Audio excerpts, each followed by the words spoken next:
Nos últimos dias, o mundo assistiu a uma sequência de eventos que muitos analistas consideravam improváveis, mas que, para quem acompanha de perto a dinâmica do Oriente Médio, eram apenas uma questão de tempo. O que está acontecendo agora com o Irã não é uma crise isolada. É o início de um realinhamento geopolítico que vai impactar cada país do planeta, incluindo o Brasil. Fique até o final, porque o que vou apresentar aqui muda completamente a forma como você enxerga esse conflito. Meu nome é Marcelo Rocha e venho analisando a política de segurança internacional há mais de 2 décadas. E preciso dizer, em 60 horas de conflito, já vimos acontecer coisas que não ocorriam desde a Segunda Guerra Mundial. Os Estados Unidos eliminaram um líder iraniano ligado a um suposto plano de assassinato contra o presidente Trump.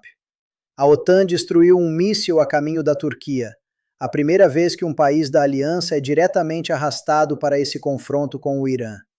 E uma fragata iraniana foi afundada por um submarino americano usando torpedo, o primeiro ato desse tipo desde 1945.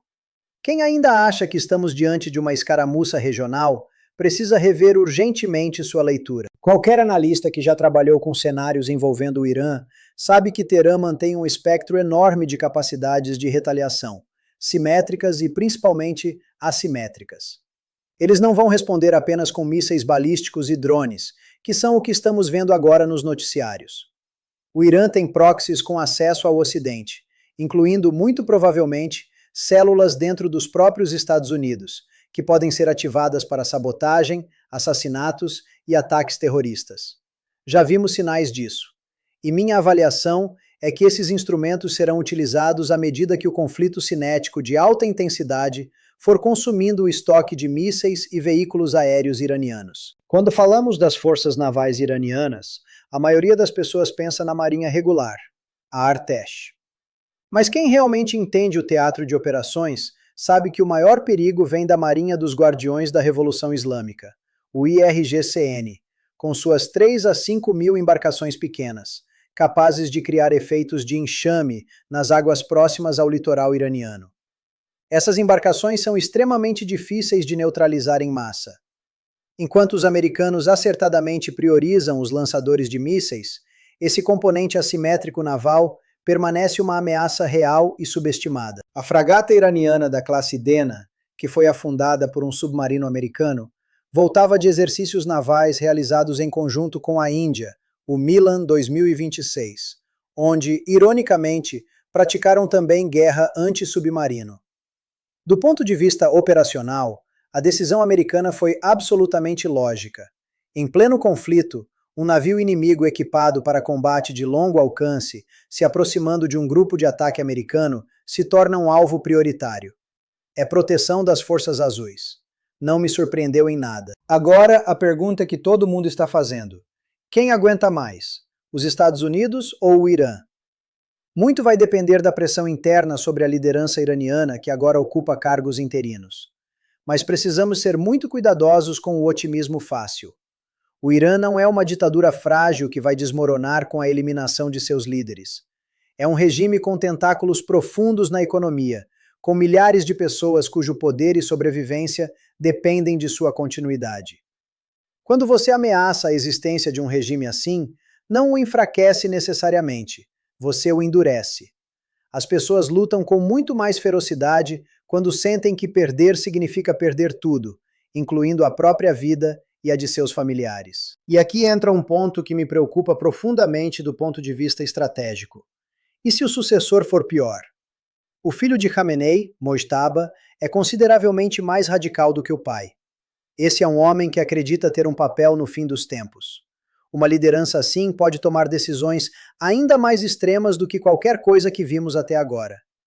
Decapitar um regime não garante um resultado melhor. A história nos ensina isso repetidamente.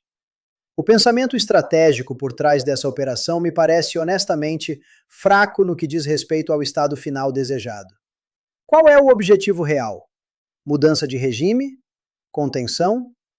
Por que liberar tanta instabilidade em tão pouco tempo, sem uma arquitetura clara para o dia seguinte, é uma aposta arriscadíssima. Não podemos basear estratégias em esperança. Já vimos isso não funcionar no Iraque, no Afeganistão, na Líbia. Sobre a China, Pequim está extremamente nervosa. O Irã é um dos principais fornecedores de energia para os chineses, e o fechamento do Estreito de Hormuz, que o Irã certamente vai tentar usar como alavanca, afeta diretamente as linhas de abastecimento estratégico de Pequim.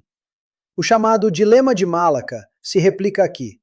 A China sempre temeu que potências externas possam estrangular sua economia cortando rotas de energia. Esse medo agora se materializa de forma concreta. Ao mesmo tempo, acho que os chineses estão reavaliando o poderio militar americano.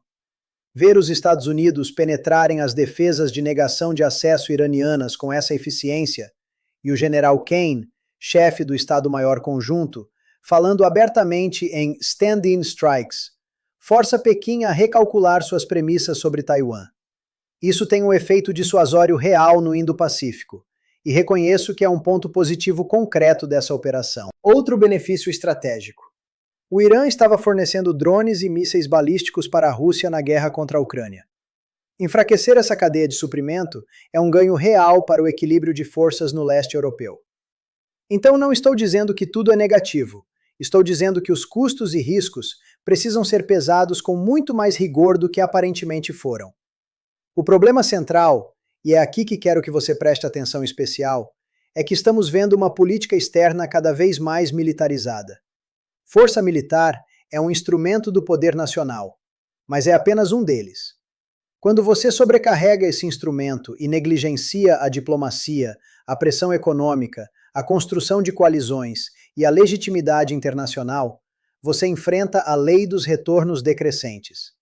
E o risco de efeito colateral estratégico, alienar aliados, fortalecer rivais, criar novos terroristas, cresce exponencialmente. Para resumir tudo o que discutimos, o conflito entre Estados Unidos e Irã entrou em uma fase cinética de alta intensidade sem precedentes recentes, com ações militares que não viam desde a Segunda Guerra Mundial. O Irã vai responder de forma assimétrica e prolongada, ativando proxies e capacidades que vão muito além dos mísseis que estamos vendo agora. A questão de quem aguenta mais depende menos de estoque de armamentos e mais de coesão política interna. E o regime iraniano, por mais pressionado que esteja, tem incentivos profundos para resistir. O risco de um sucessor ainda mais radical é real e subestimado. A China observa com preocupação suas linhas de energia, mas também recalibra seu cálculo sobre Taiwan. A Rússia perde um fornecedor-chave e os Estados Unidos enfrentam o risco maior de todos: vencer militarmente no curto prazo e perder estrategicamente no médio e longo prazo, ao sobrecarregar o instrumento militar e colher instabilidade regional sem um plano claro para o dia seguinte. É esse equilíbrio difícil, entre o poder imediato da força e a sabedoria necessária para usá-la, que vai definir os próximos anos da ordem internacional.